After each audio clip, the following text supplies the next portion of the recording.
Assalamualaikum. Waalaikumsalam. Monggo Pak Rahmat. Nggih. Dinas apa, Dan? Lah biasa. Pak Babin ya muter-muter. Tambang. Iya. Kebetulan tugas saya di Windu Negara sih, nggih. Babin Windu Negara. Dari Polsek Wangon. Nah, terus pundi, Dan? Lah niki Pak Bau. Nyuwun sewu. Ya, sekaligus dinas sambang niku kaping kalih silaturahmi lah. Ning ngene Pak Kadus 2 Desa Windu Negara. Bapak Radiman. Nggih. Terus kaping 3 ngeten Pak Bro. Kan sebagai seorang kadus ya, bau atau kadus itu ya. Untuk mencapai itu kan juga bukan perjalanan yang mudah. Nah, maksud saya juga datang ke sini selain dinas, sambang, selain silaturahmi, juga kepingin belajar. Sekiranya dari cerita hidupan jenengan itu dari zero sampai hero ya kan. Nah, sampai pada titik sekarang ini yang jenengan lalui pastinya ada manis, ada pahit, ada asam kan seperti itu, ada asin kan gitu. Nah, siapa tahu ya itu bukan siapa tahu ya, pastinya cerita panjenengan nanti itu bisa jadi motivasi kami, bisa menjadi motivasi, menjadi pelajaran hidup, ya kan? Iya. Kan panjenengan yang sudah melampaui terlebih dahulu cerita kehidupan ini kan seperti itu. Nah nanti kami yang kepingin berhijrah juga salam hijrah spiritual Pak Kadus. Ya. Nah, kita kepingin hijrah spiritual tentunya harus banyak belajar kepada kasepuhan lah termasuk panjenengan kan seperti itu. Ya. Nah ini itu maksud kami Pak Bau. Ya mungkin bisa saya awali dengan mau tanya sama panjenengan. Pak Kadus Radiman ini dulu setelah lulus sekolah itu langsung jadi kadus apa jadi apa dulu kan itu? Iya. Berarti perjalanan lagi dan perjalanan. Iki antarane santai mawon mong iki. Iya. Santai sambil saya sudah ada minum kok ya. Sambil rokok. Ya kalau cerita perjalanannya saya itu ya perjuangan lah.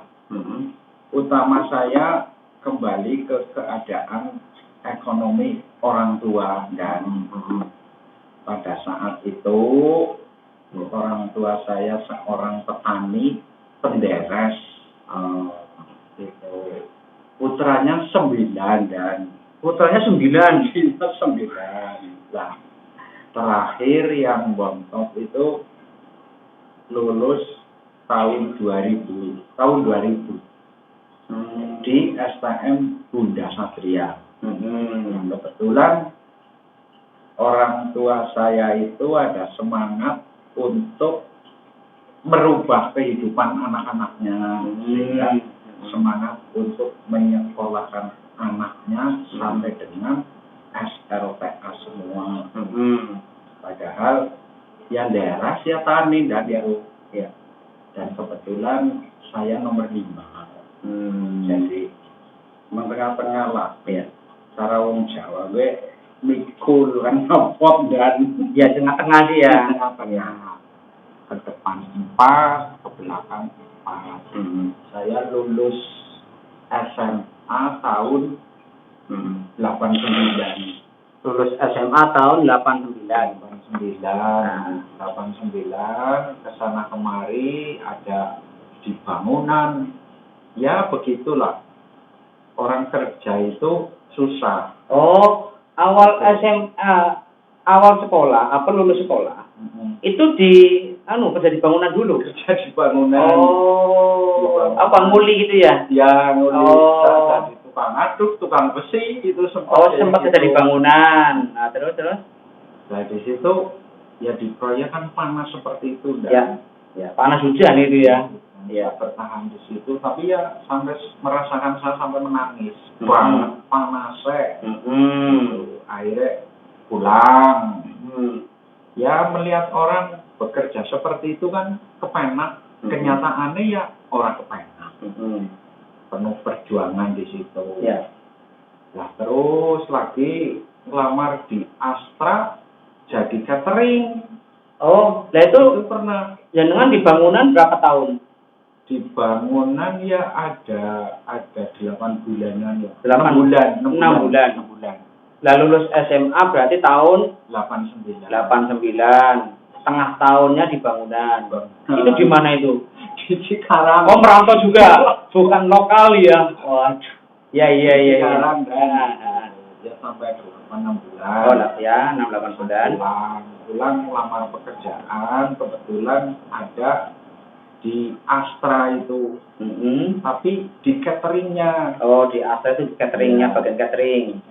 Nah, di situ juga kelihatannya enak ya nggak enak karena kita harus meracik makanan di situ sih untuk makan semua perusahaan karyawan Astra itu. Jadi ngerajangi Brambang itu sampai nangis. Ya nangis ya. Iya, ngerajangi Brambang bawang itu nangis ya. Ya malam. Iya. Nah di situ kenal sama orang sampai 3 bulan. Pulang terus jatuh dari sepeda motor. Oh, berarti kerja 3 bulan. 3 bulan. Di itu catering itu. Itu resign maksudnya pulang itu resign apa? Cuti apa? Pulang karena saya kenal dengan orang dalam. Iya. Bikin lamaran. Oh. Nah, pakai motor jatuh. Malah kecelakaan. Di Noto. Depannya Pak Dino itu. Laka tunggal apa? Kesenggol bis. Oh, kesenggol bis. Kesenggol bis itu. Oh. Terkepor. Akhirnya jadi sudah lah sampai di situ. Terusan sehat. Terusan perawatan dulu, perawatan dari luka itu dulu. Terus sehat. Terus melamar lagi. Akhirnya nekat. Nah, saya pergi ke pelayaran dan. Oh, habis dari bangunan, terus catering, kecelakaan, akhirnya perawatan dulu lukanya. Ya. Habis itu pelayaran. Enggak, ke ini dulu, ke dealer Sparta Cirebon. Ya. Dealer Sparta Cirebon, saya jadi sales sampai 6 tahun di situ. Oh, sales motor. Mobil. Oh, mobil. Sales mobil selama 6 tahun. 6 tahun. Ya lama juga ya. 6 tahun di situ jadi sales, agak evaluasi penjualan. Akhirnya saya jadi avalis. Avalis yang survei mau kredit. Oh, survei mau kredit sampai dengan diperbantukan untuk menyelesaikan tunggakan loh.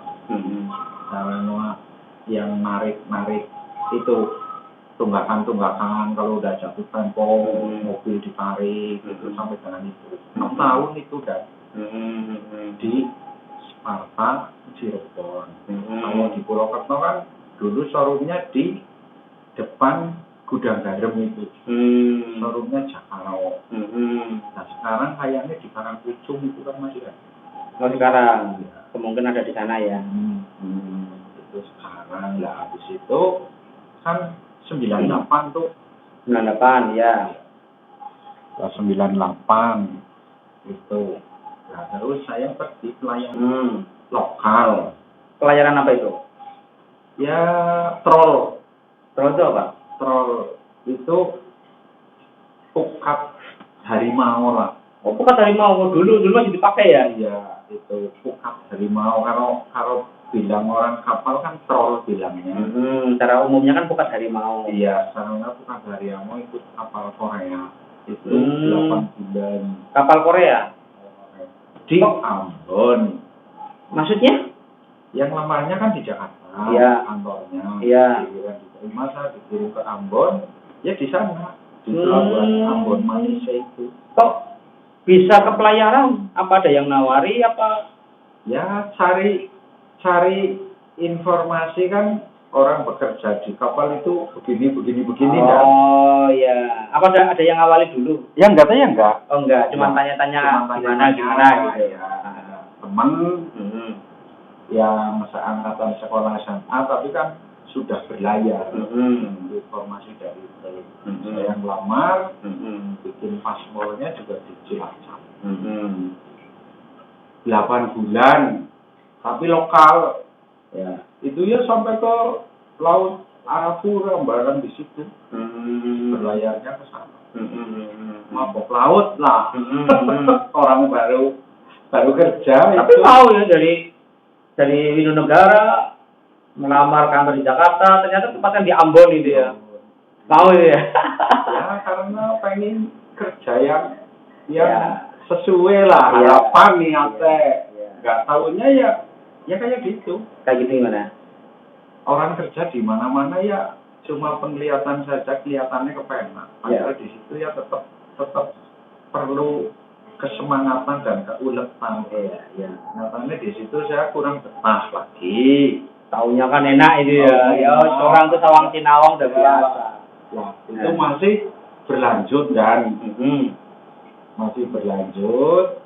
Saya melamar lagi, tapi yang ke luar negeri. Oh, pelayaran juga, tapi luar negeri. Luar negeri, Lengan. Ah, itu ikutnya di mana? Ikutnya di PT Tanjung Priuk. Akhirnya diterima, saya dikirim ke Atlantik Cartagena, Spanyol di sana. Spanyol? Ya. Itu ikut negara mana? Kapalnya? Itu kan tadi Korea. Ya. Yang Ambon. Korea juga. Oh, Korea juga. Tapi longland. Longland tuh? Longland itu yang mancing tapi dapatnya ikan tuna. Oh, berarti ini kapal perikanan. Ya. Tapi mancing ini. Mancing. Di sana sampai 1,5 tahun lah. Lah perjalanannya diawali dari perjalanan kesananya. Ya kan ini kan kemarin yang waktu Korea pertama itu kapal Korea itu di Ambon. Ya. Nah yang ini startnya dari Jakarta. Oh, Jakarta juga. Naik pesawat kan. Naik pesawat ke dari Jakarta ke Singapura. Oh, sempat transit di Singapura. Ya, transit Singapura terusan transit di Copenhagen, Belanda. Ya.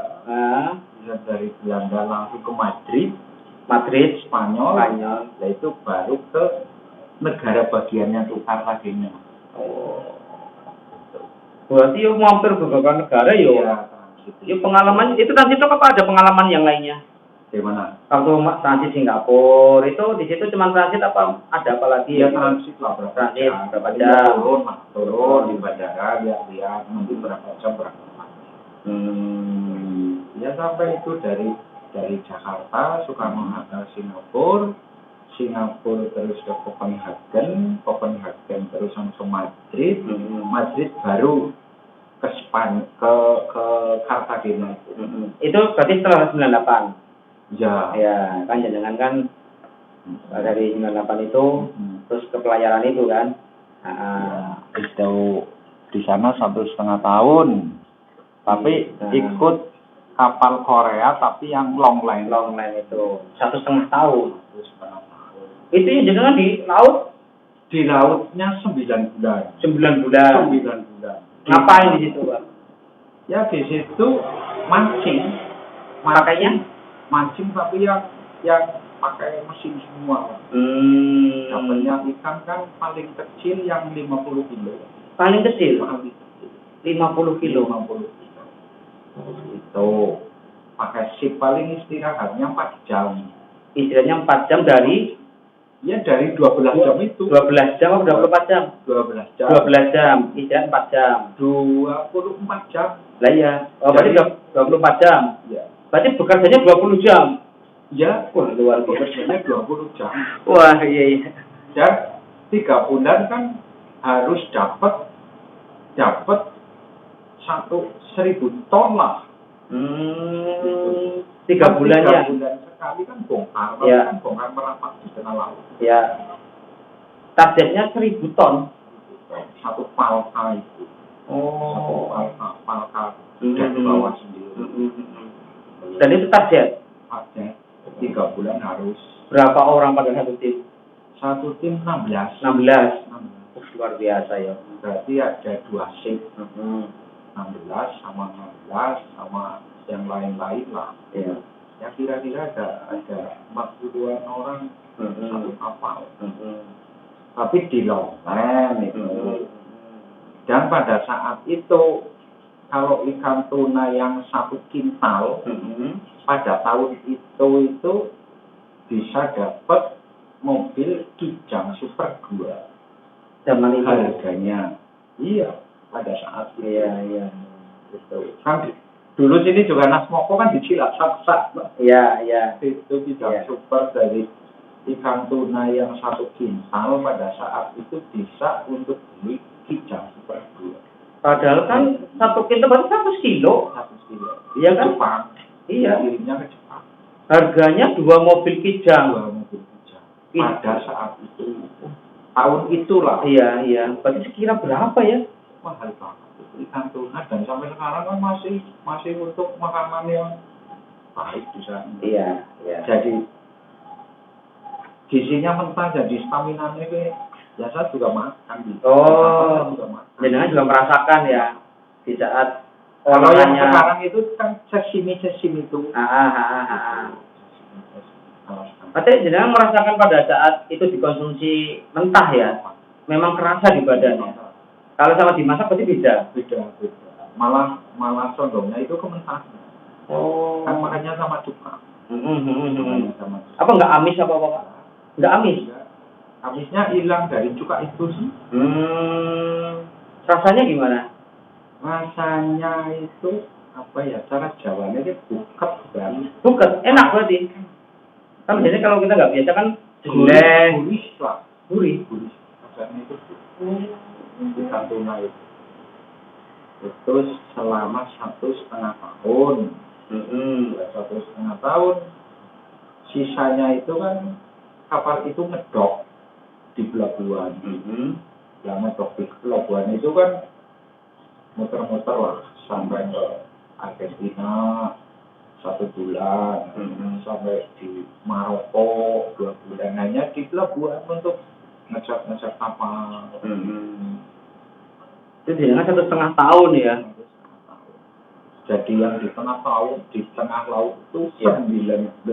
bulan. Kayak wis tau dukun. Iya, terasingkan. Lah rasanya secara mungkin oke lah. Kalau secara mungkin penghasilan mungkin ada. Ya kan? Pengalaman ada. Tapi yang jenengan rasakan itu dalam hati seneng apa aduh berat banget apa gimana? Ya ketika kita sudah kapal hidup mau berlayar ya yang menjadi pikiran saya antara hidup dan mati kayak gitu aja. Oh, pikirannya gitu. Antara hidup dan mati karena di laut. Jadi ya kerja.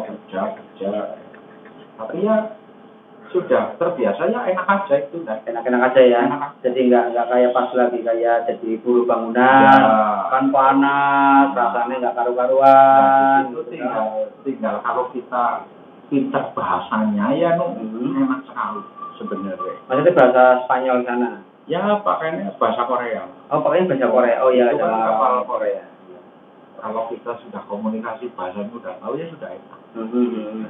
Kadang yang menjadi persoalan kan karena bahasa. Karena tidak tahu sih. Nah itu kan jenengan berarti kan merantau di negeri seberang lah ya. Itu yang terjauh. 1,5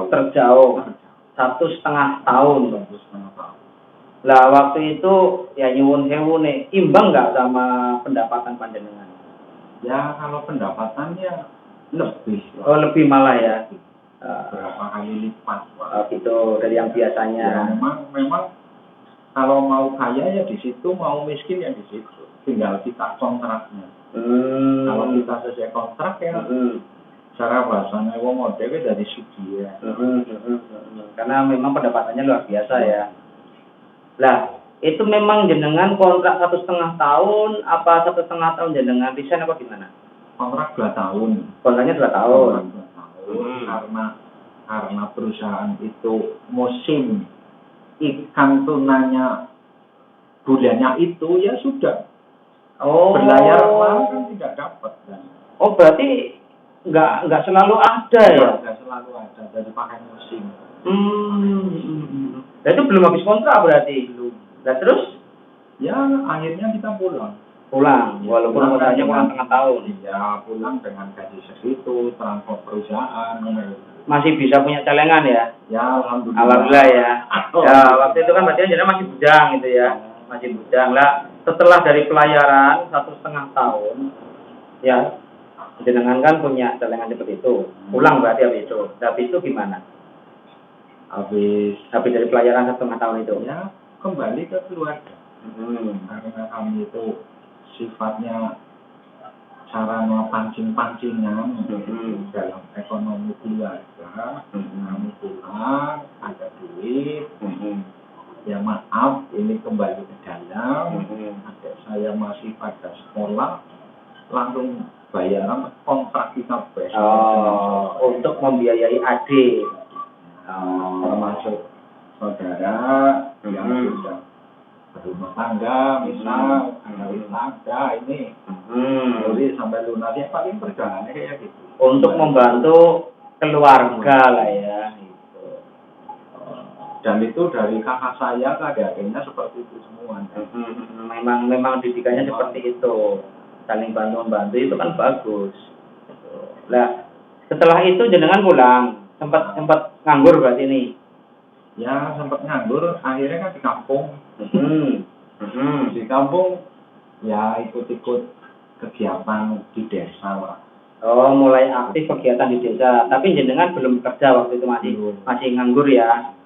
Terus aktif dalam apa itu? Ya aktif dalam kegiatan di desa sing sifatnya dibutuhkan apa keorganisasian, misal ada 17-an, kita diundang jadi panitia, gitu-gituan. Tapi ikut apa, Karang Taruna, apa lembaga apa gitu enggak?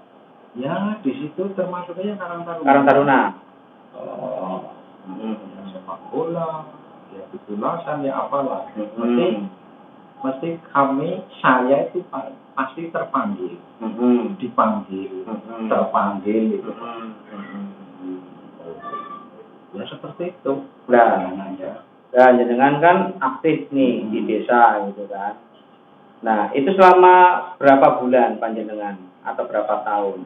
Aktif di desa. Ya kan aktif, panjenengan juga belum dapat pekerjaan lagi. Ya dari mulai sekolah malah kan. Oh, jadi sih sekolah itu sudah aktif. Sudah. Cuman kan jenengan merantau itu. Ya, karena di desa itu masih sekolah saya sudah aktif di desa. Aktif ya. Ketika bekerja ya ditinggal lah. Iya, merantau kan. Pulang ya kembali lah. Dari kecil. Ya. Nah, setelah ada pelayaran itu jenengan kan nganggur nih Pak. Nah, dapat pekerjaan lagi kapan? Dapat pekerjaan lagi. Nah, terus ini ada lowongan perangkat desa. Nah, itu sempat saya kan ada ini apa, pemilihan anggota BPD. Saya dicalonkan. Dicalonkan ya, alhamdulillah pada saat itu BPD yang dibutuhkan kan 9 orang. 9 orang. Saya urutan ke 11. Nah, saya sebagai pengganti antar waktu lah. Ketika yang 9 ini ada yang keluar, kan naik sesuai perankiman. Oh gitu. Berarti itu belum ke perangkat desa ya? Belum. Berarti masih nganggur, aktif di desa, ada info pemilihan BPD dulu. Saya dicalonkan. Lu kok dicalonkan, yang mencalonkan? Warga. Oh, warga, permintaan warga. Warga di wilayah RT setempat. Nah, pada saat itu pemilihannya kan calonnya dari masing-masing RT. Nah, saya dicalonkan oleh warga RT setempat. Saya urutan 11. Padahal yang dipakai kan 9. Nah, semuanya se-Indo negara ya ada 23 orang. Ya. Karena satu RT 1 sih. Ya. Nanti itu coblosan apa? Itu coblosan pada saat itu. Coblosan. Coblosan. Pemilihan anggota BPD itu coblosan. Coblosan. Saat pertama itu. Sekarang tanda ya kan? Sekarang tanda. Iya, berarti kalau dulu coblosan. Nah, ketika saya jadi BPD, terus membahas pemerintahan desa, dan di situ ada perangkat-perangkat yang sudah tua purna tugas. Nah, BPD tahun berapa dengan dari BPD itu? BPD ya dari tahun ya sebelum jadi perangkat, Bang. Iya, itu. Dari perangkat kan 2002. Jadi perangkatnya 2002. Iya, sebelumnya itu. Jadi BPD berapa tahun? Jadi BPD 3 tahun. 3 tahun. Terus pada waktu tugas di BPD ada perangkat yang pensiun. Ada berapa orang? Ada 4 orang. Artinya ada kekosongan perangkat 4. Nah, terus ada kekosongan perangkat. Terusan desa membuka lowongan perangkat desa lah. Saya resign terusan mendaftar itu. Oh, resign dulu, harus resign dulu ya. Resign dulu. Oh, Mengundurkan diri dari BPD. Akhirnya saya daftar perangkat desa. Atas kemauan sendiri apa dorongan dari siapa? Dorongan dari ya dari sekitar kita lah. Teman. Dari teman, dari orang tua. Oh gitu. Iya, karena itu kan penghasilan perangkat desa kan bahasanya cukup untuk hidup di rumah tangga. Bahasanya itu. Akhirnya saya ya mau mendaftar lowongan perangkat desa itu. Ini berarti nggak mau kaya loh. Ya niatnya kan cerita sebelumnya dari penghasilan perangkat desa penghasilan. Jadi kan dikasih informasi hanya cukup untuk makan dalam rumah tangga. Terus kan kaya banget dulu. Nah, kembali ke kaya kan manajemennya kita ternyata setelah jadi perangkat itu luar biasa. Oh gitu, ya. Setelah jadi perangkat tapi teorinya enggak teori sebelumnya. Ya. Kenyataannya berbeda lah. Sebelum masuk ke situ jenengan ini didukung teman keluarga. Berarti masih bujangan ya? Sudah. Oh, udah nikah? Sudah nikah. Oh, nikahnya berapa? Nikah tahun 98. Oh, yang habis dari sales itu? Ya. Oh, itu udah nikah? Pas lagi di sales itu. Pas lagi di sales itu udah nikah? Iya. Oh, berarti jangan merantau ya ditinggal istrinya? Ya, nggak habis itu enggak. Hah? Iya. Iya kan? Iya. Berarti kan nikah nih, jangan. Jadi tinggal istrinya. Gue dulu mantan aja nggak ekonomi dan ekonomi. cita-cita. Oke lah itu makanya. Itu perjalanan spiritual itu lah. Nah, itu. Lah terus berarti didukung, berarti istri juga dukung dong, ya kan, dari perangkat desa kan. Ya. Lah waktu dulu apa pilihan apa tes apa? Pada saat itu tes. Oh tes. Nah, kebetulan kan bareng saya itu Pak Herman, saya, terus Pak Slamet almarhum, terus Pak Slamet Sadi. Itu satu angkatan. Pada saat dia tes, saya masuk di Kaur Keuangan. Yang ikut tes banyak? Ya banyak. Banyak. Ada berapa ini? Ada 17. 17 diambil 4 itu. Iya. Iya kan? 17. Oh. Kebetulan yang Kaur Keuangan sih hanya 3. Oh, yang ikut formasi Kaur Keuangan 3. Kalau yang lain kan banyak. Jumlahnya sampai 17 orang.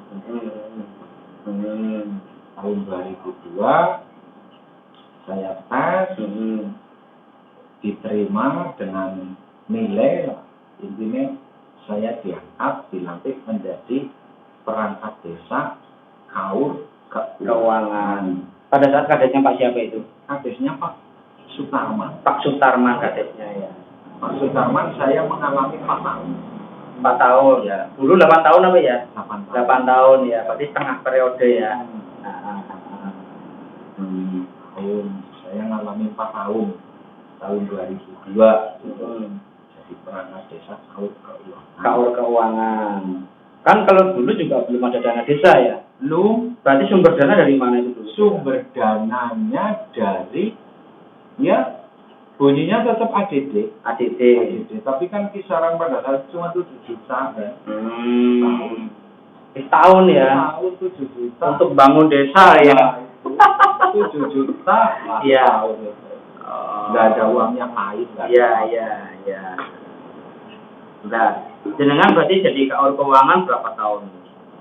Jadi KAUR keuangan ya sekitar 20 tahunan dia kan. 20 tahunan. Iya. Lama juga ya. Ya ini kembali ke kardus kan. Itu ceritanya ya perjalanan juga. Iya. 2002 jadi perangkat, lah saya diangkat menjadi kepala dusun 2 itu tahun 2020. 3 tahun. Oktober. Iya. Ya 2 tahun berapa lah ini? Iya. Ini kan 2023. Iya. Itu karena sahabat kita itu kecelakaan, Pak Kuswanto itu sebagai kepala dusun 2. Nah, terus saya ditugaskan sama Pak Kades menjadi PLT Ardus 2. Jadi saat itu saya menjabat KAUR keuangan, juga menjabat PLT Ardus 2 1 tahun. 2 jabatan ya. Iya.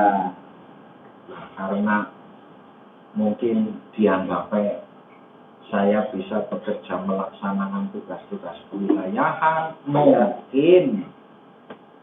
Yaitu saya tahu-tahu dipanggil Pak Kades, ya, Pak Sekiti Mensawini ST, ya, dengan Pak Sekdes, Pak Wartono dipanggil ke ruangan bahwa ini ada surat dari Camat Langon yang menerangkan bahwa Radiman KAUR keuangan layak diangkat menjadi kepala dusun. Nah itu dasarnya Pak Kades merotasi saya itu kan surat dari Camat Langon. Nah karena saya bawahan, ya saya tetap taat, patuh dan hormat kepada pimpinan dan siap melaksanakan tugas-tugas kewilayahan. Yaitu 2020 bulan Oktober kalau nggak salah, saya dilantik menjadi kepala dusun. Ada tugas kewilayahan ya. Enak mana Pak? Tetap itu apa kewilayahan? Itu ya sama dan sama ya. Pada saat saya menjabat KAUR keuangan, juga nggak tahu kenapa. Ya teman-teman intinya Pak Kades, Pak Sekdes itu kalau nyuruh keluar pekerjaan yang di luar ya ke saya. Oh, walaupun jenengan jadi kan orang tetap ya. Iya. Ya kan orang tetap ya. Keuangan ya. Iya yang dalam ya. Tapi kalau pimpinannya itu pada saat itu ya Pak Kades, Pak Sekdes itu kalau nyuruh pekerjaan keluar ya nyuruh saya. Dan itu terjadi di beberapa Kades kesini semua seperti itu. Ya berarti kan ada kepercayaan itu, kan gitu. Semua Kades kalau menyuruh keluar itu kenapa kok ke saya lah itu? Kadang aku nengati gue mandan iri karena yang anggap aja ini ibadah saja kayak gitu dan. Ya iyalah. Diniati ibadah kan diniat ibadah. Itu kan juga bentuk kepercayaan. Ya kayak jenengan kan nyuwun kan tadi gini. Secara perjalanan spiritual nih, dari jenengan tadinya dari anak sekolah lah ya, lulus sekolah. Ternyata kan jenengan di balik itu juga aktif di desa, kegiatan desa. Itu udah pengabdian kan. Nah, jenengan pengabdian. Selain itu jenengan juga termasuk rajin. Mau ke sana ke sini, mau merantau jauh. Kalau anak dulu males kan nggak mau, Pak. Ya kan apalagi sampai ke negeri orang. Ya punya pengalaman. Nah, ya kan. Nah, ternyata jenengan kan punya jiwa nggak pemala. Jenengan kan termasuk rajin. Nah, makanya perjalanan ini dulunya dari ya kerja swasta sampai ada perjalanan sekarang duduk di bagian pemerintahan kan seperti itu kan. Nah, itu suratan deh ya dan ya memang semuanya sih ada yang mengatur ya. Nah, tapi kan juga dibarengi dengan ikhtiar. Iya kayak manusia itu bukan nggak punya pilihan. Ya. Kalau bagi saya, manusia itu punya pilihan, Pak. Jadi agama itu sudah menunjukkan nih. Ini haram, Ya. ini halal, ini baik, ini salah. Bukan manusia nggak punya pilihan, Ya. iya kan? Ya. Nah, walaupun mungkin semuanya itu bagian daripada takdir, tapi kan takdir yang seperti apa? Ya. Wong kita tahu itu barang nggak baik kok, itu barang haram kok, Ya. ngapain kita dekati kan gitu kok? Nah kan seperti itu. Ya ini sih mungkin kan dari panjenengan seperti itu kan kita kan banyak belajar, ya kan? Dari tadinya yang tidak siapa-siapa, sekarang menjadi bagian dari pemerintahan dengan perjalanan yang sangat berat, ya kan? Iya. Jadi merasakan berat pastinya kan seperti itu ya, Bu. Nah, ternyata apalagi jenengan merantau itu udah menikah, Bu, bayangkan kan? Oh iya bener udah menikah ini sampai Singapura, Spanyol ya. Nah, ini gitu loh. Itu kan tuntutan juga kan seperti itu. Nah, jenengan berarti kan orang yang bertanggung jawab. Ini disambil dan tehnya dan. Iya udah dibuatin kok. Iya ayo.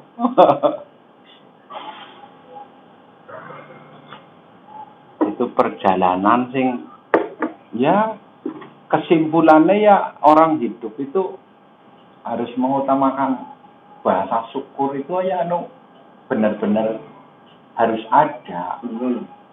Syukur dan sabar itu kan tapi kan faktornya kan emosional kan.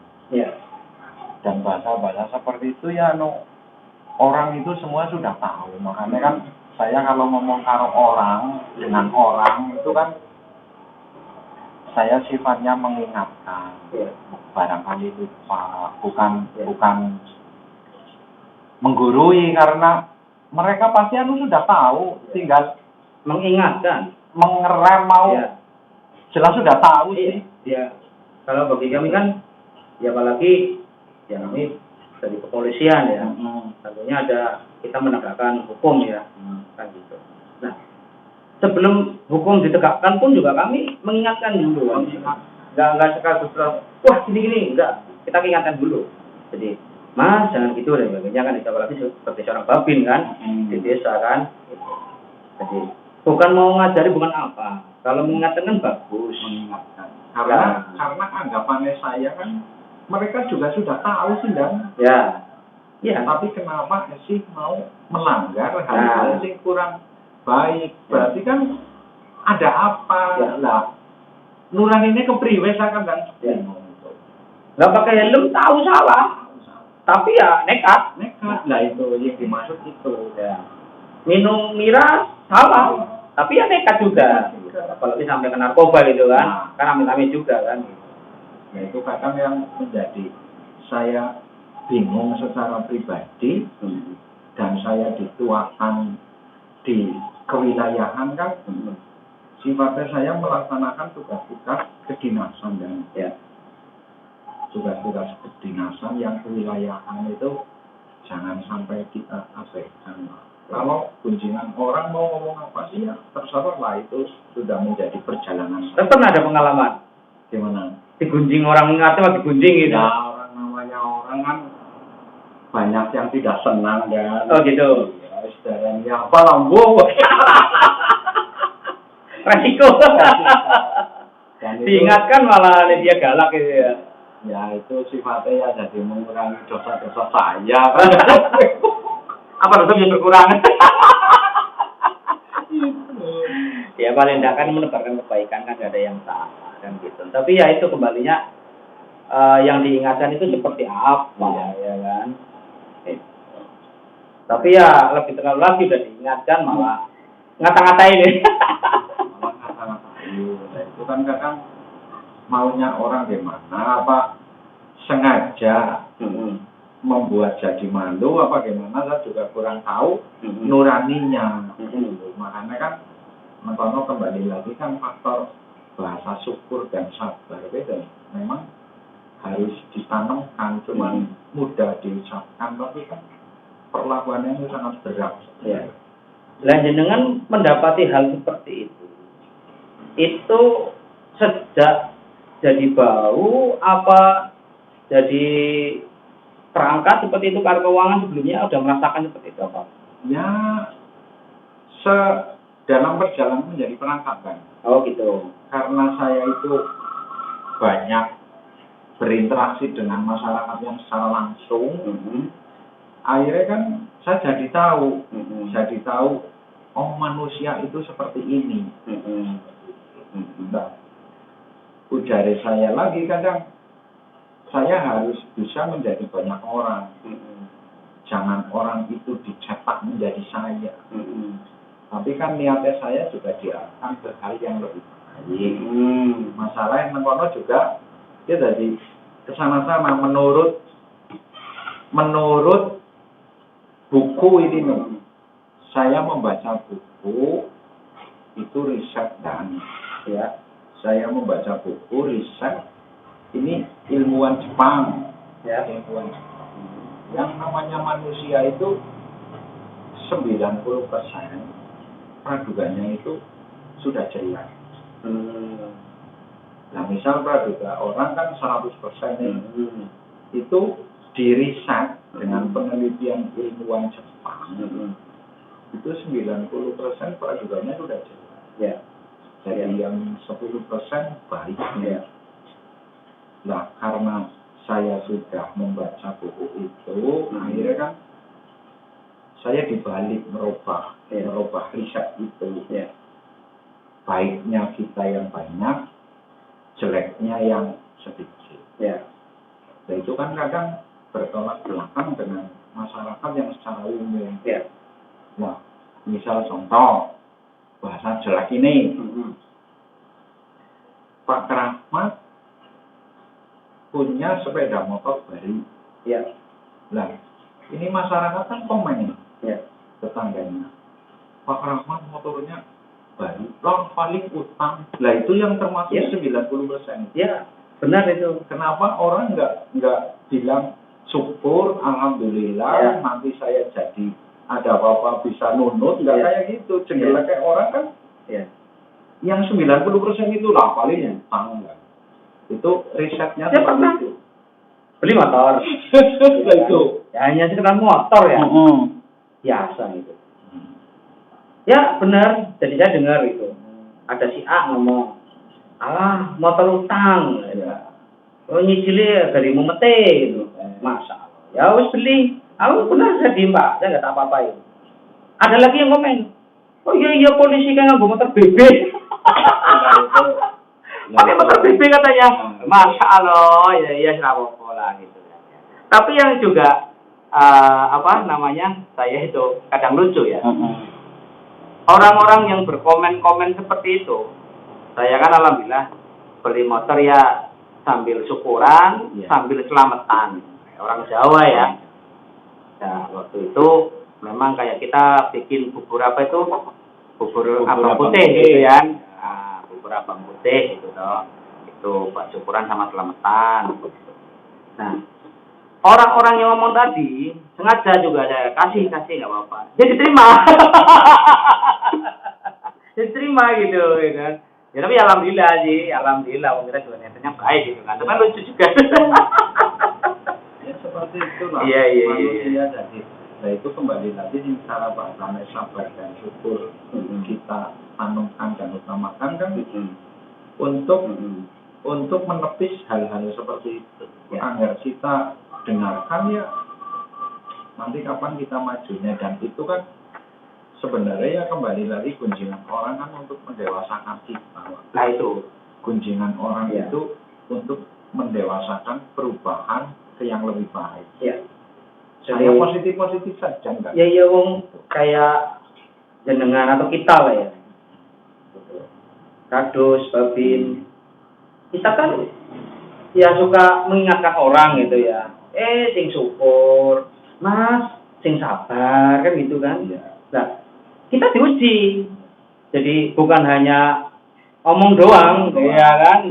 Hal ini diuji, kamu ngomong syukur-syukur, sabar-sabar kamu disuruh sama sabar apa enggak? Ya itu.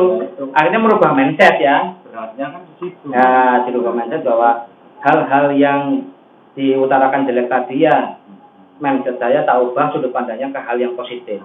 Nah, pasti bisa. Jadi nggak ngajari tapi juga untuk contoh kan gitu ya. Ya, karena orang berbicara kan harus meneladani kan. Ya.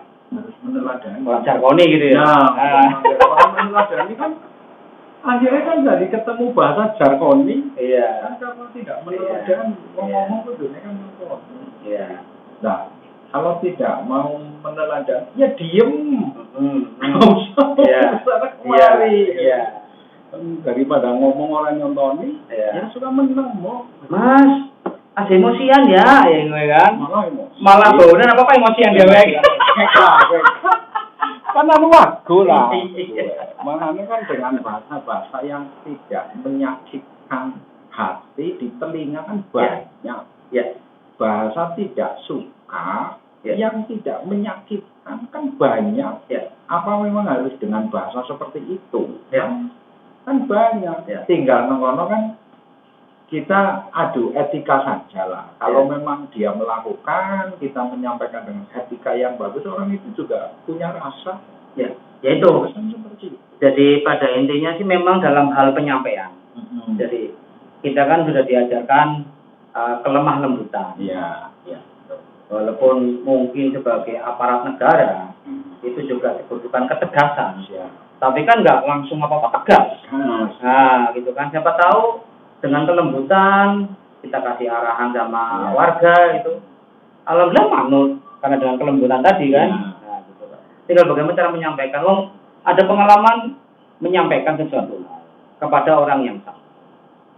Ya. Tapi cara penyampaiannya itu kasar atau nggak melihat situasi. Ya. Yang dikasih tahu ya emosi.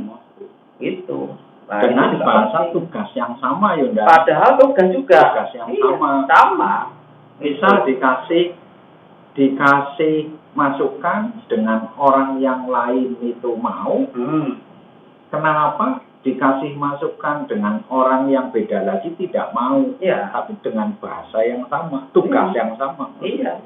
Karena perbedaan cara penyampaian. Memang di situ saya juga jadi babin, akhirnya juga banyak belajar. Karena ya dulunya tentunya saya masih muda, juga dulu ada di Pantura. Berarti babinnya sudah berapa lama kan? Alhamdulillah saya babin dari tahun 2012. Kembali saya tanya loh Dan. Ya nggak apa-apa. Kembali saya tanya nggak apa-apa. Saya babin tahun 2012, waktu itu bulan Maret. Itulah sekarang di tahun 2023. Udah bulan Februari. Berarti udah berapa tahun? Itu ya. Ya 11 tahun. Alhamdulillah. Berinteraksi dengan masyarakat langsung. Di Winonegara 2014. Ya, karena waktu itu saya pegang jambu sama ulahar. Akhirnya ada kekosongan, saya ulahar sama Winonegara. Dari Winonegara tahun 2014 sampai sekarang. Alhamdulillah. Sampai sekarang. Amanah lah ya kan? Insya Allah. Amin. Semoga bisa megang amanah. Nah, disitulah kita itu banyak belajar bermasyarakat. Nah, kenapa saya bertahan di Babin atau saya senang tugas di Babin? Karena di Babin Kamtibmas itu mendapati hal-hal yang di luar daripada bayangan saya di polisi. Ya. Dulu bayangan saya di polisi kan apa? Nangkep maling kan? Iya kan? Pakai pistol tembak ya gitu dulu. Jadi polisi gagah nih.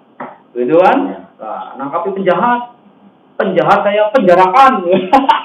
Nembaki orang kayak gitu kan. Ternyata enggak seperti itu.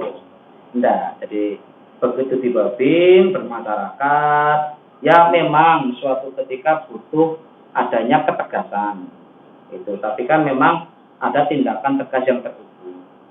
Kadang ya tetap sebagai seorang polisi ya saya ikut ada menangkap penjahat ya ada, tapi ternyata bukan itu utamanya. Sekarang paling utama yaitu bermasyarakat. Nah ini cabang Pak Bau bisa ngobrol, dikasih minuman teh, ini hal yang sangat luar biasa kan gitu loh. Nah itu saya ingat ketika merantau di negara maju itu loh, dan Yang Spanyol. kembali yang Spanyol. Nah, itu gimana? Ini tapi kan ini negara sudah maju, dan Ya. kembali cerita Pak Rahmat sebagai Babinsa, Babin Kaptipmas, dan menjadi polisi. Tapi ini yang ceritanya. Iya. Jadi saya pada saat ngedok di sana itu setiap pagi, setiap rumah, karena sana rumahnya itu apartemen. Oh, pakainya apartemen ya? Kalau pagi itu, misal saya itu sudah menyiapkan meja belajar di gang. Nah, di situ di gang itu, karena gang di sana itu kan jalan raya. Oh, gangnya itu jalan raya. Jalan raya. Lah, kami sebagai orang tua sudah menyiapkan meja dengan kursinya untuk anak-anak saya belajar di pinggir jalan itu. Belajar di pinggir jalan? Belajar, karena sekolah-sekolahnya kan kayak kemarin di sini kan yang online itu. Oh, pakai online. Nah, terus.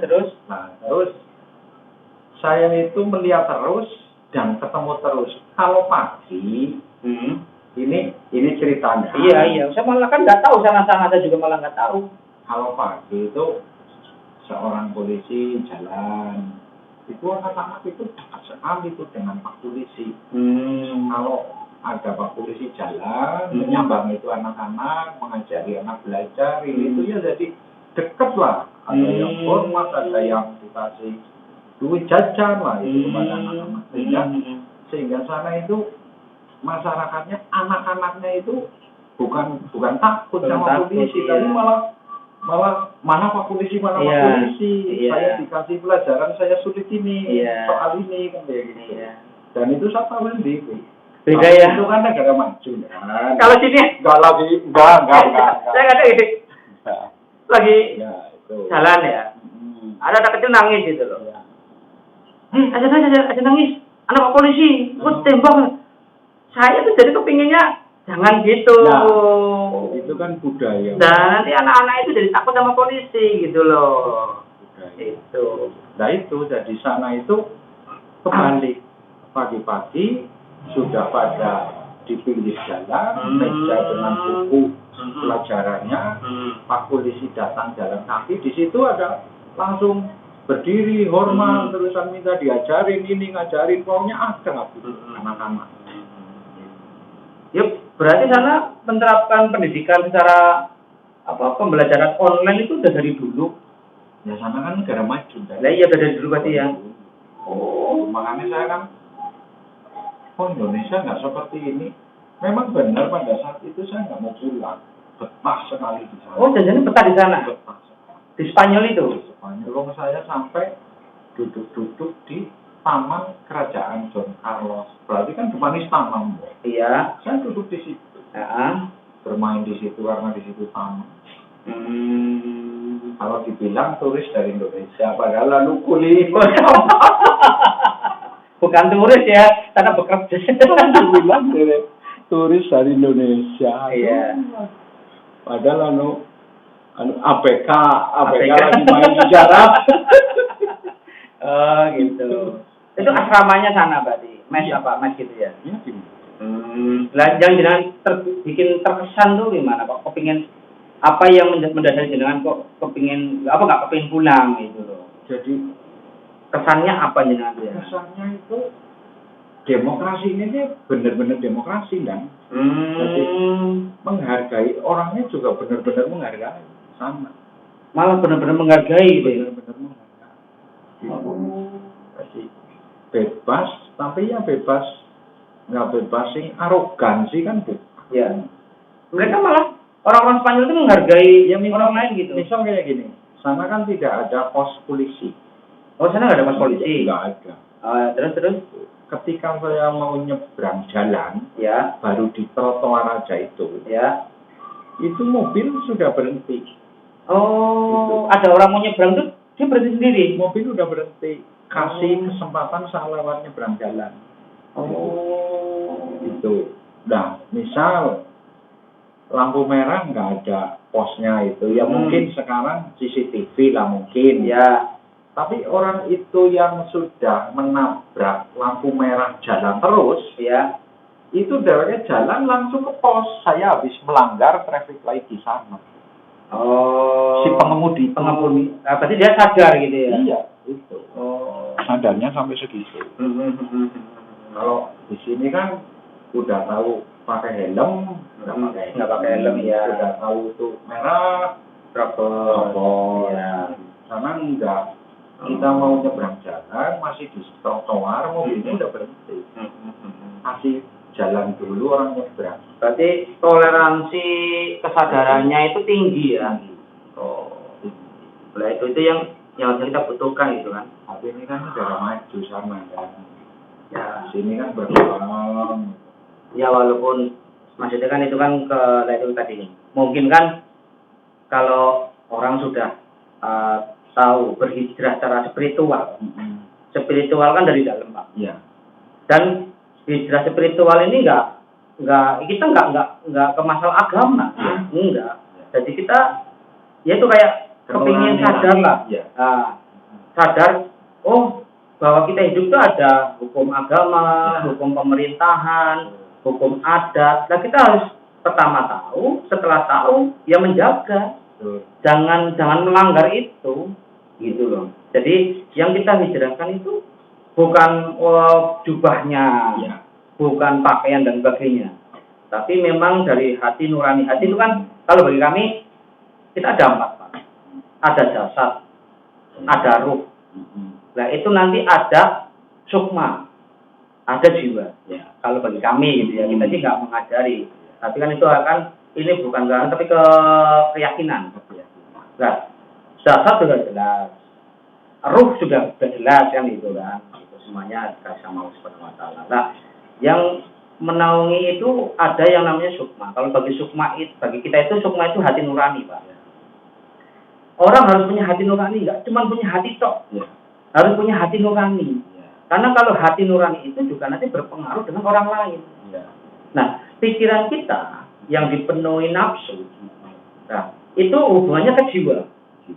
Nah, orang kalau mikir perpolaannya apa? Ngomong sendiri. Nah, jadi pikiran kita itu kalau kita ke jiwa, nanti gangguan jiwa lah atau mungkin ODGJ gitu ya. Itu kan karena adanya hal yang tidak bisa diterima oleh pikiran kita. Kalau kita menggunakan hati, itu menerima keadaan. Tapi karena mereka itu menggunakannya cuma pikiran, akhirnya dipikir. Nah, dipikir ini nggak ada kontrol. Batet, mikir terlalu dalam, pikirannya nggak kuat. Akhirnya seperti itu. Tumbang. Nah, makanya kalau kita menyingkronkan antara jasad, ruh, dan hati, sampai punya hati nurani, untuk masalah pikiran ya sampai kejiwaan kita kontrol, jangan terlalu memenuhi nafsu. Nah, ini yang ingin kita itu dapatkan dari hijrah spiritual ini sekilas hijrah spiritual ini. Nanti ada komen, lah hijrah spiritual itu masalah agama, aliran itu enggak. Itu bukan. Karena kita sendiri kepingin hijrah kan pindah nih, dari tempat satu ke tempat yang lain, tapi dengan tujuan yang baik. Nah, yang kita hijrahkan spiritual kita dari dalam kita. Insya Allah kalau dalamnya sendiri sudah sadar, sudah paham, itu insya Allah semuanya akan berpengaruh sama perilaku juga. Itulah makanya di sini saya ngobrol-ngobrol ini kan, yang saya kaji kan dari pengalaman panjenengan, yang kita serap itu perjalanan spiritualnya, ya kan? Nah, apalagi yang tak tadi, oh ya benar, Pak Radiman itu cocok jadi perangkat. Ternyata sejak SMA itu panjenengan sudah aktif kegiatan desa. Dibayar enggak? Ya enggak. Nah kan itu kan dengan kerelaan hati kan, waktu, pikiran, tenaga. Nah, itu makanya kita kan dari perjalanan spiritual panjenengan itu ya pantas untuk menjadi perangkat. Nah, ini monggo kan nanti kan jadi para generasi penerus. Misalkan nih, kepingin jadi polisi, tentara, aparat negara, atau mungkin perangkat. kan nggak semudah. Ya. Nah, nggak semudah berpikirnya anak-anak ini yang gampang. Enggak. Ada sebuah cerita kehidupan spiritual yang nantinya jenengan akan duduk di situ. Ya kan? Nah, itu. Makanya ya ini saya sekarang kepingin belajar dari para kasepuan, dia bukan saya sendiri kan. Nanti yang dari teman-teman hijrah spiritual ini juga bisa memahami kan seperti itu. Nah, kayak jenengan sekarang menjadi sosok kadus, iya kan? Di titik ini, ya inilah panjenengan itu mencapai titik tertinggi di sekarang ini. Nah, tinggal panjenengan mungkin nanti tambah berperilaku baik, tambah dengan orang menggunakan hati nurani. Siapa tahu levelnya naik, ya kan? Ini saya nggak bicara politik. Yang namanya level kehidupan itu bukan politik kan seperti itu kan. Nah, mungkin apa yang dikasih Allah nanti kita nggak tahu. Cuma di titik ini jenengan mendapatkan titik tertinggi sebagai orang kadus, ya karena jerih payah. Ya kan? Perjalanan bukan instan gitu loh. Nah, itu perjalanan spiritual itu tadi. Yang dimaksud itu ya. Yang dimaksud kan itu. Apalagi saya juga ya pernah ikut jenengan, pernah tahu, jenengan seneng ziarah, gitu kan. Itu kan juga sebuah perjalanan spiritual, ya kan? Apa dari lahir jenengan seneng ziarah? Enggak kan? Nah, kenapa kok jenengan sekarang seneng ziarah? Ya, itu kenapa itu, Pak? Nah, itu ya kembali kita saya menjadi orang yang dituakan di desa, kembali ke rumah tangga itu kan harus terurus semuanya, harus terurus semua. Nah, kembali maning bahasanya yang pertama ya kita percaya dan yakin. Lagi makanya kan lorongnya harus bareng dan kalau orang itu percaya ya harus yakin, kalau orang yakin ya harus percaya. Antara yakin dan percaya nggak bisa dipisah. Itu kembali ke spiritual mau bahasa nurani. Kalau kita menyampaikan dengan bahasa hati, ya akan sampai ke hati kan. Kalau kita hanya menyampaikan dengan bahasa mulut, bahasa emosional yang disetting dengan pikiran, ya akan masuk telinga kanan, keluar telinga kiri.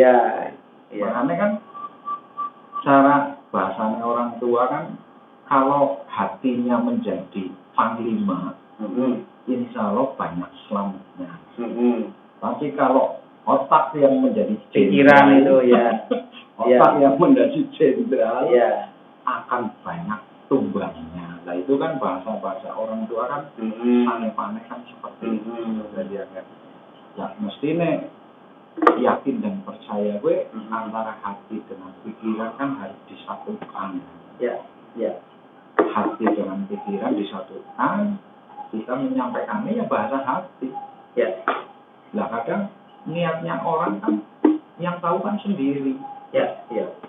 Niatnya orang yang tahu sendiri lah. Jadi niatnya harus apa? Yang tahu kan sendiri karena niatnya nggak disampaikan. Jadi dan saya setelah menjadi perangkat kesini berinteraksi dengan masyarakat banyak, apalagi sekarang menjadi kepala dusun 2, ya saya banyak introspeksi lah. Introspeksi sing kira-kiranya melaksanakan tugas-tugas kewilayahan, orang itu juga nurut, manut, saya bisa diterima dengan baik, walaupun yang mencaci ya namanya orang kan nggak senang semua. Dan itu merupakan tambah-tambah kedewasaan saya lah untuk berintrospeksi. Nah, kalau sudah seperti itu ya insya Allah dekat lah dan kalau saya selalu ingat ya kepada yang bikin hidup itu ya nggak erang kan, nggak erang. Nah orang yakin dan percaya tapi ditabrak banget ya pada gue mobilnya belum dan ngapa adanya kita berpikiran nurani punya hati kan untuk terang dalam kehidupan. Ya. Berbuat baik, menyapa yang baik, bahasa tidak senang dengan bahasa yang enak di telinga juga banyak kan. Ya. Tidak harus yang seperti itu. Ya. Ya, Dan makanya kan, ini saya laksanakan karena saya dituakan. ya, dalam lingkungan ini ya. Lingkungan, itu yang Ya. yang orang kadang kan tidak semuanya sama. Ya. Ya, makanya yang kita sampaikan tadi kan, dari panglimanya itu hati, bukannya pikiran atau otak. Ya memang otak, akal itu penting. Kita harus punya, karena kita manusia kan. Tapi jangan otak atau akal yang ditonjolkan, hati nurani. Hati pun juga nurani tadi. Contohnya, ada orang beli speaker harganya mahal, bagus ya kan. Terus dia menghidupkan speaker itu, audio itu dengan volume keras, yang kencang, ya kan. Nah, ada tetangganya yang mau istirahat. Kalau tanya, Jan, orang tuh punya hati apa enggak sih kan gitu ya? Tapi kan hatinya ada, nuraninya nggak jalan, karena tidak menganggap orang lain itu ada atau sebagainya kan, gitu kan. Jadi makanya untuk menghidupkan hati ini harus punya nurani. Nah, sukmanya tadi yang hidup untuk bisa menghargai orang lain. Nah, kalau panglimanya otak, ini speaker saya, listrik yang bayar saya, ya kan? Nah, salahnya siapa? Telingamu denger. Nah, itu Nyalain orang lagi, udah salah nyalain orang lagi kan. Itu kalau panglimanya otak ya seperti itu, kan gitu kan. Kembali mana kan ke riset tadi. Kembali lagi kan ke riset tadi kan. Riset apa itu yang saya membaca buku riset dari Jepang itu berarti kan memang orang itu 90% peraduannya jelek. Ya. Jelek. Ya. Nah, ketika saya sudah membaca itu berarti kan kita harus dirubah, ya. Dirubah mindset itu. Nah, sehingga saya ya yang penting rumah tangga, kedinasan, ya itu yang paling diutamakan. Ya. Adapun kedinasan sing sifatnya seperti ini seperti itu kan kita juga bisa mengukur. Nah, ya. Saya harus ke sana, saya harus ada, saya harus datang, kita tahu. Bukan saya itu dablek. Nah, itu bahasa orang tidak senang kan, ya terserah. Ya. Yang penting saya tidak menyalahi kedinasan sebagai kepala. Ya. Ya itu juga kan kembalinya kan sebagai yang dituakan lagi diuji. Nah, makanya kan ada tembung ketemu bahasa dan untuk saya pribadi itu kan ketemu bahasa siji bangun rumah tangga. Nah, rumah tangga kan ya istri, anak. Kita bangun. Jangan sampai terlantar. Ya tempat tinggal, ya kesejahteraan. Nah, saya sebagai kepala rumah tangga kan harus dominan di situ. Ya. Karena bangun rumah tangga. Ya. Yang kedua, bangun keluarga. Rumah tangga, terus keluarga. Keluarga rupanya kan saudara. Saudara. Ada paman, ada uak, ada lilik, dan itu. Jangan sampai kita putus hubungan persaudaraan. Nah, yang ketiga, keluar dari rumah, saya mengajarkan kebangunan rumah tangga saya itu mengutamakan dirgama. Dirgama itu apa itu? Dirgama itu ya sopan santun tata krama. Oh, dirgama itu sopan santun tata krama. Itu keluar dari rumah kan itu. Jadi, entah itu orang senang apa tidak, kalau keluar itu dirgamanya dipakai. Nanti takon, ajaran takon iki ora apa. Perkara karena orang senang terserah. Yang penting saya sudah melaksanakan etikanya bermasyarakat. Itu pedoman bagi saya. Pedoman bagi saya pribadi untuk membangun rumah tangga saya. Siji bangun rumah tangga, dua membangun keluarga, keluar dari rumah, memakai dirgama. Sudah selesai. Ngapain dengerin orang-orang yang cibir-cibir? Gitu. Ya, Kalau kita dengerin itu rumah tangga kita hancur. Stres malah stres kan. Sana ngomong apa, sana ngomong apa. Ngapain? Rungsing. Lah, korelasinya Pak, korelasinya dengan ziarah itu jenengan mendapatkan mindset atau tinemu seperti itu hasil dari jenengan menenangkan diri pada saat ziarah apa enggak apa gimana gitu. Ya dalam keheningan saya kadang timbul seperti itu. Pada saat ziarah itu kan hening gitu kan. Iya, hening. Mendekatkan sama ya, Tuhan lah ya. Saya hening di situ karena ya petunjuk itu kan harus dipikir. Petunjuk itu kan harus dipikir. Karena cara anak sekolah kan PR yang harus diisi lah. Ya saya ngisinya ya dengan hal-hal yang baik.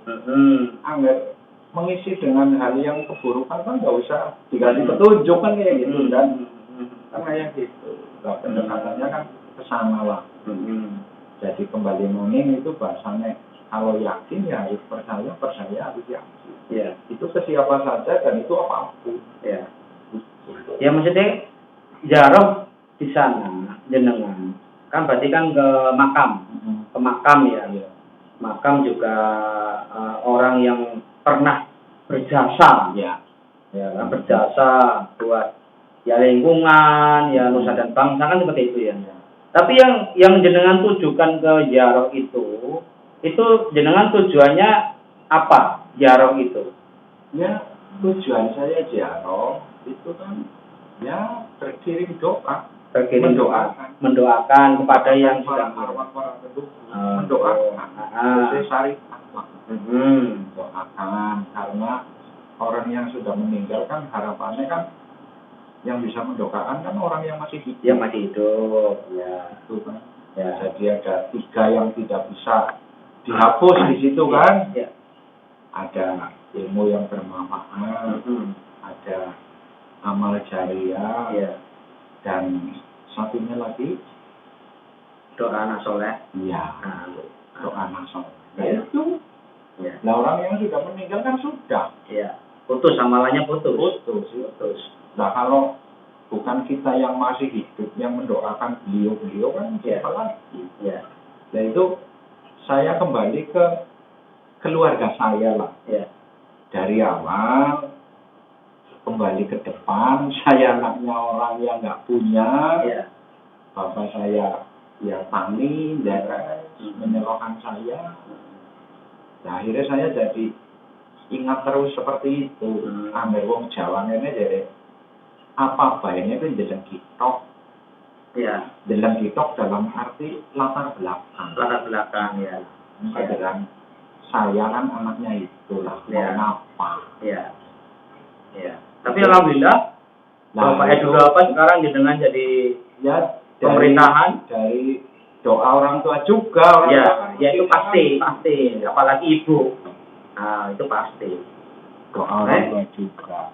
Kalau ziarah ini sih maksudnya gini, kalau saya ini nggak fanatik ya kalau saya sih orang nasional loh.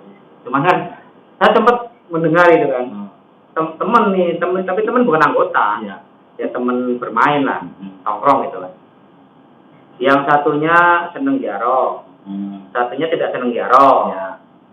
Ya ini lucu-lucuan juga gitu kan. Ziarah ngapain? Doamu itu nggak sampai gitu kan, ada yang seperti itu kan. Kamu mendoakan siapa? Doamu tuh nggak sampai gitu. Nah, yang satu tuh yang seneng ziarah jawab, ya wes, nek enggak nih itu kan. Kalau misal kamu mati duluan, kamu tak doakan masuk neraka. Kan kamu nggak yakin sampai ini. Makanya tak doakan jelek ya kamu jangan marah gitu kan. Ya dia marah, dong doain jelek gitu. Kan nggak nyampe ini kan gitu kan. Jangan khawatir. Doa saya nggak nyampe ini, makanya kamu kan masuk neraka. Dia ketawa. Aduh, itu teman-teman saya ini lucu-lucu banget gitu kan. Nah, itu makanya sih memang apapun kepercayaannya ya jangan kalau itu masih hal yang baik kan jangan jangan mencibir lah Iya. ya kan gitu ya. Itulah. Jenengan sendiri kan seneng jaro nih, apalagi sampai rutin ya, kalau nggak hujan seminggu sekali itu ya. Berarti kan seneng nih seneng jaro nih. Yang dirasain apa sih? Jadi ya utamanya ya tenang, jadi lapang dan Kalau tenang rasanya itu nyaman lah di hati. di hati, di pikiran. Pikiran. Plong. Jadi kayak napas itu ober. Setelah jaro itu rasanya seperti itu. Rasanya seperti itu. Nah itu kan selalu saya diingat dalam perjalanan sehari-harinya. Iya. Tapi kembali mana bahasanya gue rem lah, Iya. gue rem. Kembali kan ke situ masalah orang jadi bahasa kirim doa ya ini maaf lah. Ya kayak WA saja kan HP kalau kuotannya nggak penuh ya nggak sampai. Iya. Iya. Kalau nggak ada paket, paketannya nggak nyampe. lah giliran kalau isi Pak Rahmat dari Polsek Wangon telepon ke saya juga sampai. Sampai. Tapi beda dan kalau panjenengan hadir kan Medan. Iya. Medan. Iya, kalau dia nggak dapat apa-apa. Nah, itu. Cuma dapat jawaban aja. Iya, itu lah simpelnya orang bodoh seperti itu. Oh gitu. Oh, iya. Jadi semua ya untuk pribadi, untuk bukan ini itulah. Saya sih sifatnya nasional. Ya, punya pikiran apa-apa untuk membangun pribadi saya, keluarga saya, rumah tangga saya, beretika yang baik. Gitu ya. Ya, wong nyatanya kan perjalanan kan macam-macam ya. Setiap orang kan punya story masing-masing ya kan. Makanya nggak bisa disamakan. Oh kayak Pak Kadus satu jadi kadus kaya misalkan. Kadus dua jadi kadus nggak kaya. Ya nggak boleh disamakan. Kan punya cerita masing-masing kan gitu. Panjenengan menempuh jalur kedewasaan kan pada saat dikenalkan adanya jaro. Ya. Dengan lapang, dengan nyaman kan berarti kan itu akan menumbuhkan kesabaran. Ya kan? Kesabaran, ya kedewasaan tadi lah ya. Akhirnya jenengan kan seneng nih. Tapi pernah nggak jenengan dicibir orang gara-gara jaro ini? Pernah nggak? Dituduh Ya. apa itu? Pada saat saya mau jaro itu kan kadang di mana ya? Itu kan bahasa-bahasa sing mistis dan itu mistis. Jadi saya juga takut mau sampai salah jalan. Saya cara bahasanya yang mitaran ke para kiai. Saya seperti ini. Ya petunjuknya, nasihatnya ya baik. Di situ secara Islam ini ya diterapkan, ya baik. Yang penting jangan gini. Botan kulo namung tawasul. Berarti gini itu apa? Gini itu meminta berarti kan musyrik apa? jaluk sugih nang kuburan itu kan. Iya kan itu kan enggak baik. Iya, intinya kan kita membaca ayat-ayat di situ ditujukan kepada almarhum Mati kubur. Nah, akhirnya saya menjadi istilah apa ya? Ya ketemu kesadaran di situ lah. Jadi kayak lapang, kayak enak di situ. Ya. Nyaman kan? Nyaman lah itu. Nyaman. Yang nggak bisa dipungkiri kan Yang jangan tidak bisa menemukan kenyamanan. Yang tidak bisa dibeli dengan uang kan kenyamanan. Iya, itu nggak bisa ya benar. Nyatanya yang mau kaya ya nggak nyaman ya banyak. Ya banyak. Iya, nggak bisa tidur, makan nggak enak. Itu. Iya. Di situ saya menemukan itu dan saya takut salah jalan. Saya miteran kepada para kiai. Para kiai juga memberikan support ke saya. Itu bagus. Tapi nasihatnya para kiai itu jangan dumong. Dumong itu apa? Dumong caranya angger lagi mumet apa angger lagi bingung maring kuburan ke aja. Oh gitu. Dibikin rutin. Iya. Akhirnya saya melaksanakan nasihat-nasihat itu akhirnya jadi rutinitas. Iya. Tapi saya menemukan kenyamanan di situ kan. Iya. Menemukan itu yang nggak bisa dipungkiri kan itu. panjenengan pribadi lah ya. Ini kan nggak ngurusi orang lain Ya. dan nggak merugikan orang lain itu. Ya. jenengan melakukan itu, dan ini nggak nyalain hukum juga kan? Ya, Nggak nyalain aturan hukum juga kan? enggak. Nah, jenengan itu nggak salah, terus nggak mengganggu orang lain. Jenengan melakukannya dengan mendapatkan kenyamanan. Nyaman. Ya kan nggak ada masalah juga, Nggak ada masalah. ya kan? Nah, Iya. nyatanya, jadi benar juga. Jangankan sama mungkin ke suatu tempat lah ya, Iya. jenengan ke saya, Ah. ya kan? Anu Pak Babin, anu ini susah, curhat ini dan itu kan, itu. Ya walaupun tugas saya gitu tuh. Tapi kan dalam hatinya ngene masalah tok ya. Tak bawa pamer story, saya makan nasi padang lah. Enak makan nasi padang nggak ngajak-ngajak. Bercanda, tapi sih ya tapi ya benar juga kan itu kan. Ya nggak nuansi ada masalah tok kan itu toh.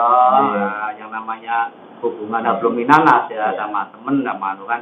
Ya apapun story-nya. Nah, kita libatkan teman kan gitu, Mbok. Ya kan sama aja tadi mulai itu.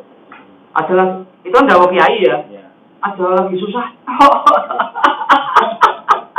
Nah itu. Lah, ada orang susah toh. Apapun kondisinya dulu tingkat, ya kan? Bergaul sama teman. Ya banyak teman ya. Iya kalau lagi susah bergaul. Lagi banyak uang menghindar, ya kan? Takut suruh ngebosi apa-apa lah. Itu kan nggak kulak lah. Ya, akhirnya saya sampai sekarang secara rumah tangga ya saya kokoh banyak.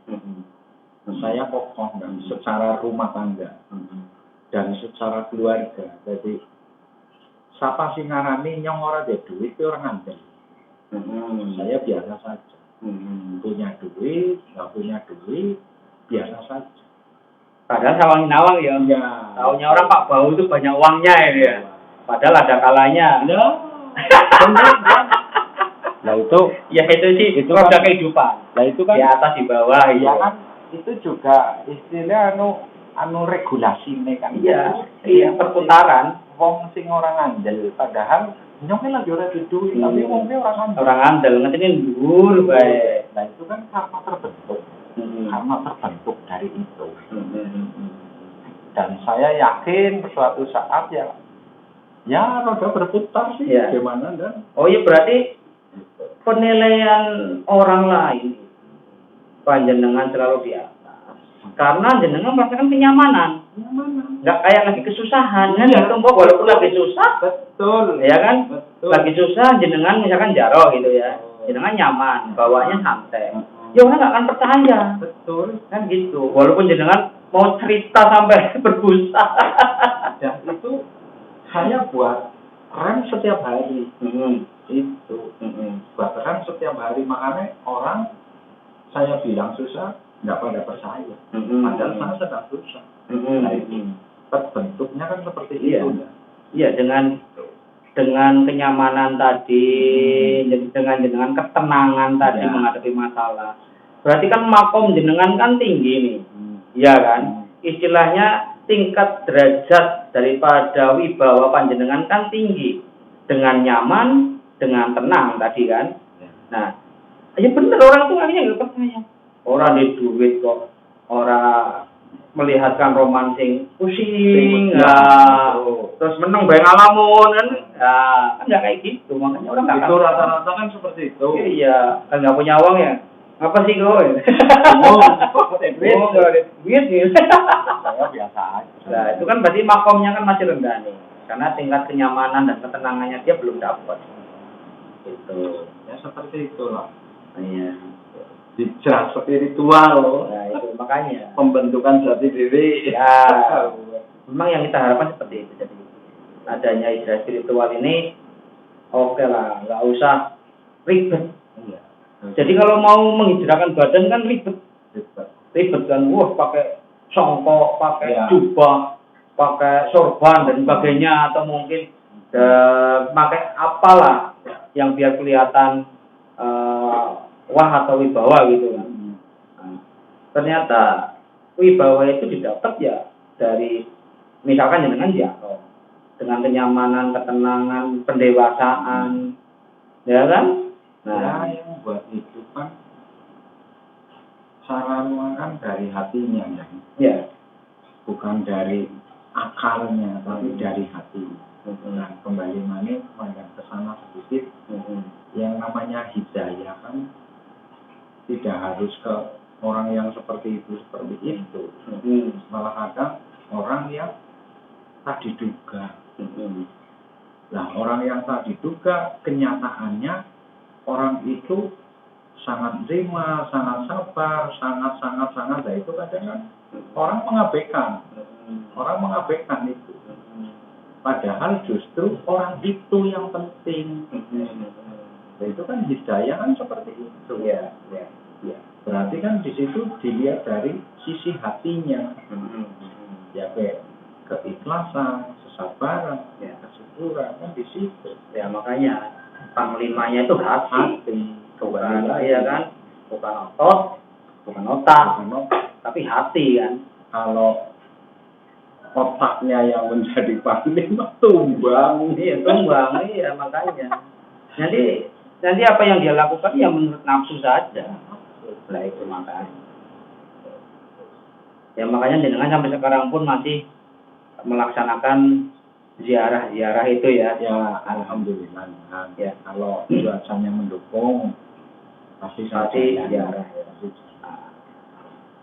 Ya, karena di situ saya menemukan kenyamanan. Nah, istilahnya salah satu yang tidak bisa dibeli dengan uang adalah kenyamanan. Iya, benar itu. Enggak jamin orang banyak materi hidup nyaman juga banyak. Semuanya sama mesin awam. Nah, itu yang bisa membawa saya secara pribadi biasa saja. Dia duit, orang dia duit. Lah, anak masalah ya sebatas masalah sing secara pikiran. Nah, secara perlakuan saya yakin saya tidak salah. Ngapain dipikirin? Ya, makanya nggak ganggu orang lain, nggak nyalai aturan, jenengan dapat manfaat dari itu ya udah kan gitu aja. Iya. Nah, cara bahasanya ya jujur lah kan. Akhirnya kan timbul kalimat jujur. Jujur kan kepenak lah. Dan berarti itu juga pengaruh ke pekerjaan ya? Ya sangat. Pengaruh ya? Sangat kan. Oh. Karena saya dibutuhkan waktu yang ekstra.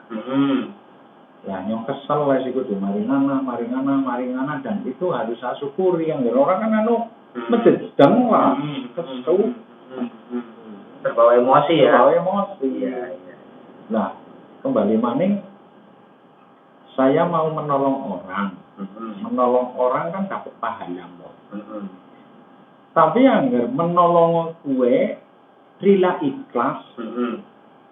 Lah sih yang harus menolong orang kok selesai ditolong ngedumel nggak ikhlas. Orang ikhlas. Iya. Lah pahalanya nang dhewe urusan nolong sisan. Iya. Padahal udah capek, udah buang waktu tenaga ya. Nah, gue nggak ikhlas, ya percuma ya. Percuma. Iya. Itu. Iya. Jadi gua nggak harus nolong ya wis menang. Iya. Ikhlas aja udah. Ikhlas aja. Iya. Kalau sudah nolong kok rampungannya ngedumel. Iya. Leo di pahalanya kan dia urusan nolong. Iya. Nggak capek ya. Iya benar. Kan diputar adanya kan di pribadi. Dicap diri. Jadi. Ya terima kasih Pak Bau. Ini saya mau lanjut tugas lagi. Ya terima kasih tadi sudah bercerita perjalanan spiritual sampai seperti ini. Ya moga-moga sih dalam obrolan ini bermanfaat lah buat saya ataupun buat orang lain. Ya yang ibaratnya itu kepingin berhijrah spiritual untuk memperbaiki diri sendiri kan seperti itu. Ya saya sih terima kasih dan ini dikunjungi jenengan, kebetulan jenengan juga sebagai Babin Kamtibmas Desa Windu-Negara dari Polsek Wangon. Saya ngobrol-ngobrol seperti ini ya tidak ada maksud apapun dan iya. Hanya cerita perjalanan saya dari muda sampai sekarang sampai seperti ini itu sudah menurut saya sudah luar biasa. Sudah luar biasa. Dan apabila ada bahasa atau kalimat yang tidak pas, itu saya mohon maaf dan itu tidak disengaja. Itu seperti itu. Terima kasih dan mohon maaf yang sebesar-besarnya. Iya dong. Maaf belum repotin jenengan itu. Karena dirambe. Ya udah, matur nuwun. Makasih Bapak. Nggih. Assalamualaikum. Waalaikumsalam.